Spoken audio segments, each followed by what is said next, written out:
Hey, it's Sam. We have the Moon Rahu conjunction in Scorpio on Monday and Tuesday of this week. Now, just want to make this quick video discussing the nature of Moon and Rahu in Scorpio and why this is called debilitated. So, as you know, we're in this section of the zodiac now for about 10 days when the Moon enters Leo, where it's joined Mars in Leo, then it's hemmed between Mars and Saturn. That's when we had the full moon. So if it was a particularly intense full moon, this is why, because it's hemmed between Mars and Saturn. Then it's joined Saturn, which is where it was over the weekend on Saturday and Sunday. Moon was in Libra, joined Saturn. Then on Monday and Tuesday of this week, the moon is in Scorpio, joined Rahu. Now, Rahu is debilitated in Scorpio, and so is the moon.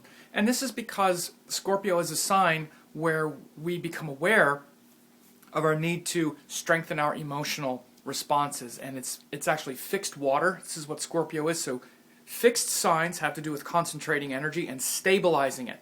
Stabilizing it. This is the key to understanding fixed signs. There are 4 of them: Taurus, Leo, Scorpio, and Aquarius. They're about fixing or stabilizing that thing. So you can imagine trying to stabilize the emotions, trying to fix water, stabilize water. Water is always flowing. One of the quickest ways to stabilize water is to freeze it. This is why Scorpio can have a sort of cold nature. It's a reaction, it's a response to the uncontrollable nature of the emotions, which can really undermine our whole life. And really, the nature of Scorpio is where we become aware that the thing we love the most can get taken from us and that we have no control over it. And this is the truth. Anything external that you believe is the key to your emotional peace and the key to your emotional happiness. And just the mere thought of losing that thing fills you with terror to the point to where you can imagine the thing that if you lost it right now, it would hurt so bad that you're not even sure that you could go on living. This is Scorpio.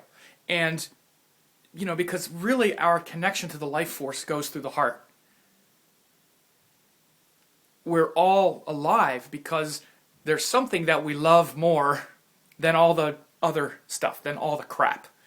Something, or hopefully a lot of things, hopefully life itself we love so much that there's not like one thing that we're attaching all of our joy of life to.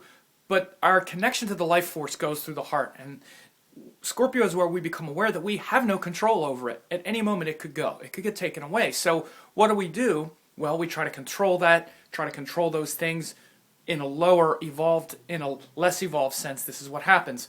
As we become more evolved and we understand the nature of life more, we realize that the connection to the life force must be internal. We must be connected to our own heart and find peace there.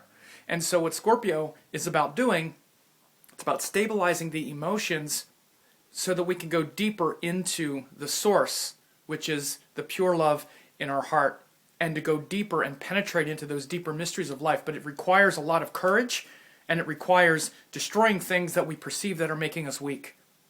And often this is why Scorpio gets into this kind of, and I'm not saying Scorpios, I'm talking about astrology in large terms. Everyone has Scorpio somewhere in their chart. This is why I didn't say Scorpios do this. I'm saying the part of you that senses that if you lose this thing, it could undermine your entire existence, is the part of you that is Scorpio. We all have it somewhere. If people have a bunch of planets there, then this becomes a big motivation. For one thing, they want to connect deeply with that life force through the heart by stabilizing the emotions and going deeper into the deeper mysteries of life and destroying those things that are making them feel weak and vulnerable. Because once we realize that those things we love so much could get taken away, we feel very vulnerable.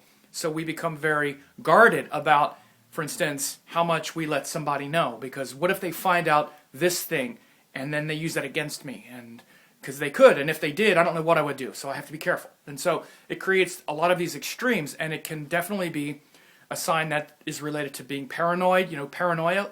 This is why Rahu is debilitated there.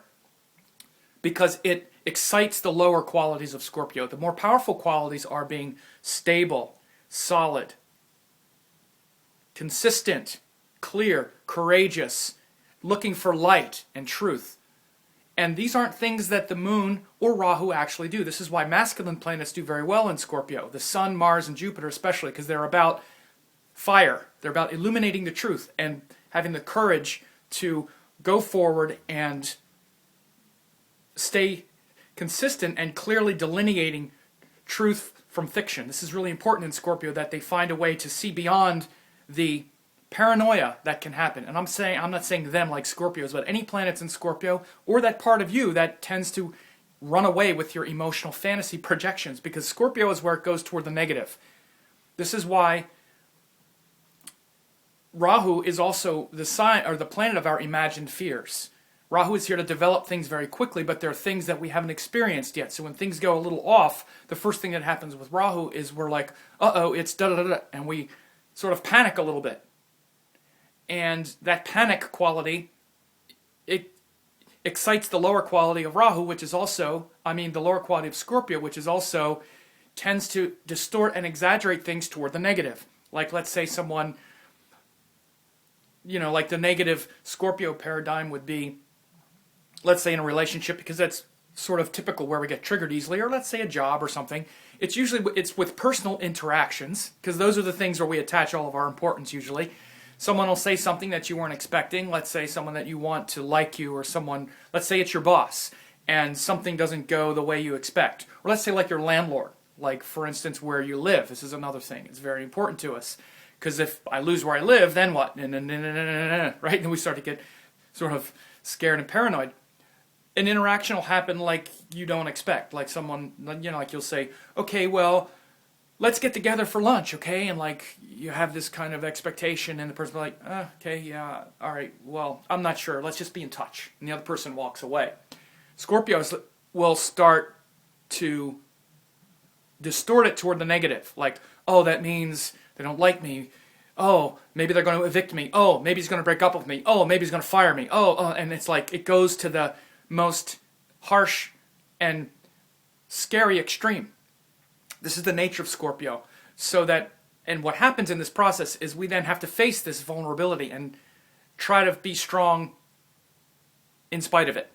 Now, Scorpio is ruled by Mars, which is that dynamism and the courage to actually face these things. And this is what Scorpio is. It's really the sign of emotional courage. But the emotions naturally are not about, the moon is not about taking on emotional challenges. Those are the planets that I mentioned.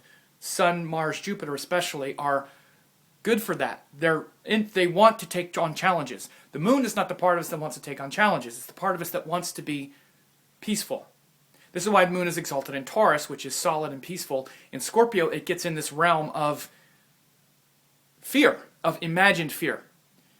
And with Rahu there, which also tends to distort things, and also is naturally a little bit worried and a little fearful toward the negative, toward the, maybe it means da-da-da-da kind of thing, it excites that kind of paranoid quality of Scorpio. So Monday and Tuesday, Moon, Rahu, and Scorpio, this might be a relevant thing for you to remember.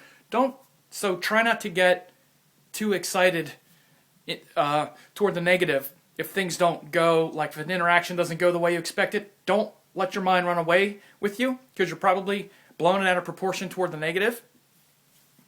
And after that, on like Wednesday, Thursday, Moon goes into Sagittarius. It'll be aspected by Jupiter. Things will get easier. And this cycle of 10 days will be over. This is why I said that 10-day cycle is pretty formidable, and it culminates with probably the most difficult part of it for sure. So Monday and Tuesday, Moon, Rahu, and Scorpio, definitely a tendency after, 8 days of being kind of somewhat triggered or somewhat like stressed, then the moon's debilitated. So it's like, you can then really formulate a lot of conclusions like, it really is terrible. And so be careful with that. And the rest of the week after that should get quite a bit more relaxed when Moon goes into Sagittarius.